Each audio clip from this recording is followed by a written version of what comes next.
राजस्थान में झालावाड़ जिले के पिपलौदा गांव के प्राइमरी स्कूल की छत गिर गई। 7 बच्चे मर गए, दर्जनों घायल हैं। 5 अध्यापकों को निलंबित कर दिया गया है। साथ ही साथ एक अधिकारी को भी निलंबित किया गया है। बच्चों ने कई बार इस बात को लेकर चिताया था कि छत जर्जर है, कभी भी गिर सकती है। न अध्यापकों ने सुध ली, न प्रशासन ने सुध ली। ये कोई पहली बार नहीं है कि आम नागरिक सिर्फ इसलिए मरा क्योंकि सरकार और प्रशासन उदासीन थी।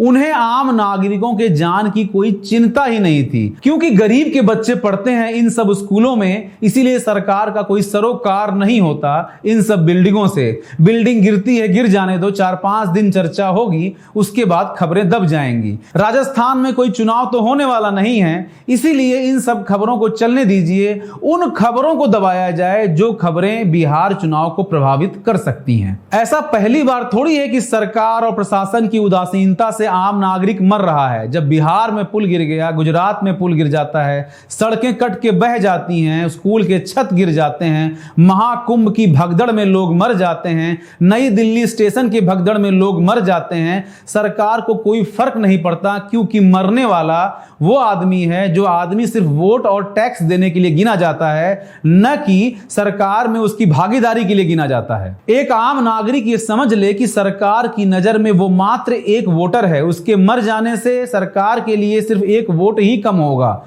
वो उसको सिर्फ वोट की तरह ही गिनते हैं। अगर ऐसा ना होता तो झालावाड़ के डिस्ट्रिक्ट हॉस्पिटल में तब रोड नहीं बनने लगती जब यह हुआ कि अब वीआईपी मूवमेंट होने वाली है, क्योंकि मरे हुए बच्चे, घायल बच्चे उसी अस्पताल में एडमिट हैं। मंत्री जी आने वाले हैं, सांसद महोदय आने वाले हैं, आला अधिकारी आने वाले हैं, उनकी गाड़ियों में झटका न लगे, इसीलिए अस्पताल में रोड चुस्त दुरुस्त होनी चाहिए, कहीं भी जर्क नहीं होना चाहिए। एक गरीब किसान, एक गरीब मजदूर का यही कहना है कि वो अपने बच्चों को प्राइमरी स्कूल में तो नहीं पढ़ाएंगे, नहीं तो एक दिन उनके बच्चे भी या तो छत के नीचे दब के मर जाएंगे या तो गरीबी की बोझ में दबकर मर जाएंगे। लेकिन उनके बच्चे गरीबी की इस साइकिल से बाहर निकल नहीं पाएंगे, क्योंकि ये सरकार की सोची समझी साजिश होती है। जिस तरह से शिक्षा विभाग में अयोग्य लोगों को लगातार भरा जा रहा है, वो शिक्षा विभाग आज जितनी जर्जर स्थिति में है, उतनी ही जर्जर स्थिति में ये सरकार भी होती जा रही है।